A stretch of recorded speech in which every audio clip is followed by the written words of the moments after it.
মঙলবাৰৰ পৰা দেশজুৰি আৰম্ভ বিজেপিৰ তিৰংগা যাত্ৰা। অপাৰেশ্যন সিন্দুৰৰ সফলতাৰ বাবে লগতে পাকিস্তানৰ বিৰুদ্ধে ভাৰতীয় সেনাৰ শৌৰ্যবীৰ্যৰ বন্দনাৰে এই কাৰ্যসূচীৰ আয়োজন ভাৰতীয় জনতা পাৰ্টিৰ।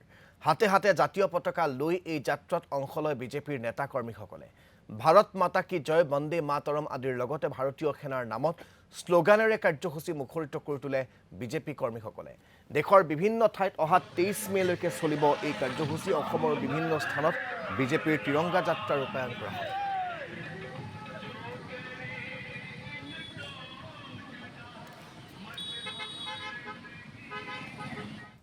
আমি এই তিৰংগা যাত্ৰা মাননীয় দেশৰ প্ৰধানমন্ত্ৰী নৰেন্দ্ৰ মোদী ডাঙৰীয়া আৰু মাননীয় মুখ্যমন্ত্ৰী ডক্টৰ হেমন্ত বিশ্ব শৰ্মা ডাঙৰীয়াৰ যি ভাৰতীয় সৈনিকৰ প্ৰতি দায়বদ্ধ প্ৰত্যেক ভাৰতীয় নাগৰিককে হ'বলৈ কৈছে, অসমৰ নাগৰিকক খবৰ কৰিছে।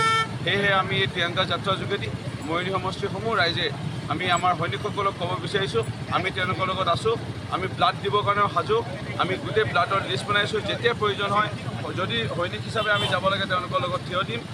আমি লগত আছোঁ। ভাৰতীয় সৈনিকলৈ লৈ আমি এই বাৰ্তা দিছোঁ আৰু এই তিৰংগা যাত্ৰাৰ যোগেদি আমি তেওঁলোকক শুভকামনা জ্ঞাপন কৰিছোঁ। আমি তেওঁলোকৰ লগত আছোঁ।